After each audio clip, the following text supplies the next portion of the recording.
Bapak, Ibu, dan saudara sekalian, kita berjumpa lagi di dalam program dari GKI Klase Solo, yaitu program Bina Iman. Kita akan merenungkan firman Tuhan, dan untuk itu mari kita mengawalinya dengan berdoa. Sungguh kami mengucap syukur karena kami boleh merenungkan kembali firman Tuhan, dan biarlah firman Tuhan ini membangun iman kami, membina iman kami, sehingga kami juga boleh menghidupi iman yang sesuai dengan kehendak Tuhan. Di dalam nama Tuhan Yesus kami berdoa. Amin. Bapak, Ibu, dan saudara sekalian, saya mengajak saudara untuk memperhatikan Injil Markus pasal 7 ayat 9 yang berbunyi demikian. Lalu Yesus berkata kepada mereka, "Sungguh pandai kamu mengesampingkan perintah Allah supaya kamu dapat memelihara adat istiadatmu sendiri." Demikianlah firman Tuhan. Nah, Bapak, Ibu, dan saudara sekalian, banyak orang salah paham dan berpandangan bahwa Tuhan Yesus itu menentang dan melawan semua adat istiadat ciptaan manusia. Menjadi Kristen berarti harus membuang semua adat istiadat lama supaya imannya tidak tercemari oleh adat istiadat ciptaan manusia tersebut. Mungkin kesalahpahaman ini disebabkan oleh penafsiran yang keliru terhadap firman Tuhan yang terdapat di dalam Injil Markus pasal 7 ayat 1 sampai 13 yang nasnya tadi kita baca, tadi saya bacakan ayat yang ke-9. Perikop ini kemudian ditafsirkan bahwa Tuhan Yesus menentang semua adat istiadat manusia. Nah, saudara yang terkasih dalam Tuhan Yesus Kristus, baiklah kita merenungkan sejenak. Ketika kita membuang adat istiadat yang lama, bukankah pasti kita akan memeluk adat istiadat yang lain yang kita anggap baru? Nah, tidak mungkin manusia hidup tanpa adat istiadat manapun. Jadi bagaimana kita akan melawan semua adat istiadat manusia tadi? Sesuai yang terkasih dalam Tuhan Yesus Kristus, apa yang sesungguhnya dimaksudkan oleh Tuhan Yesus dengan adat istiadat itu? Jikalau kita membaca keseluruhan perikop kita, yaitu Markus pasal 7 ayat 1 sampai 13, maka kita akan paham paling tidak dua hal. Yaitu yang pertama, bukan asal adat istiadat manusia yang ditentang dan diperlawankan dengan firman Allah oleh Tuhan Yesus. Adat istiadat yang ditentang atau dilawan itu adalah adat istiadat yang merendahkan manusia atau yang membuat manusia kehilangan rasa dan nilai kemanusiaannya. Jadi tidak semua adat istiadat.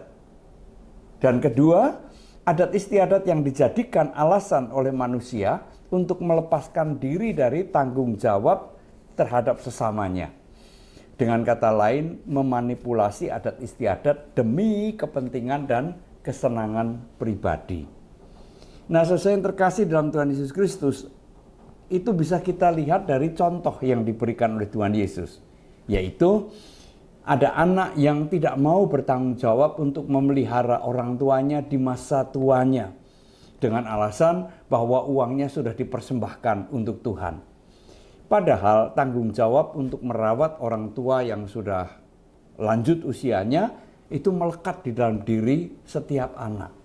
Jadi persembahan kepada Tuhan tidak boleh menjadi alasan kemudian menelantarkan atau tidak bertanggung jawab terhadap orang tuanya atau atas kehidupan orang tuanya. Dan tentu saja berlaku juga sebaliknya, bahwa tanggung jawab untuk merawat orang tua tidak boleh juga menjadi alasan untuk tidak peduli pada pekerjaan Tuhan.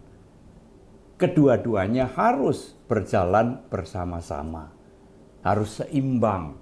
Nah, sesuai yang terkasih dalam Tuhan Yesus Kristus, jadi tidak secara membabi buta, tidak secara ngawur-ngawuran, kemudian semua adat istiadat yang kita anut selama ini harus dibuang, harus dijauhi. Ya. Firman Allah sendiri ya, disampaikan selalu dengan bungkus budaya manusia. Tidak bisa tidak, ya. Sehingga tidak mungkin kita itu melawan semua atau membuang semua adat istiadat.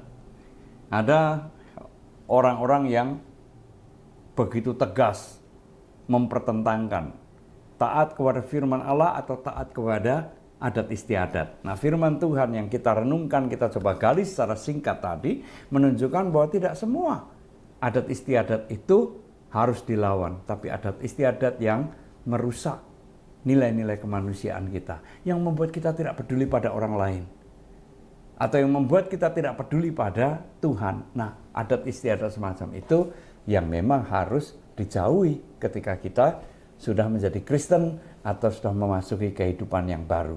Oleh karena itu, selektif di dalam melihat, memilih, dan memilah adat istiadat mana yang perlu kita pertahankan dan mana yang tidak perlu kita pertahankan.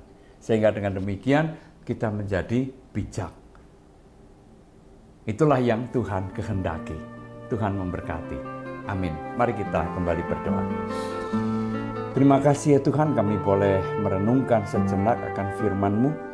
Biarlah kami tidak menjadi orang yang ekstrim, tetapi kemudian tidak konsisten.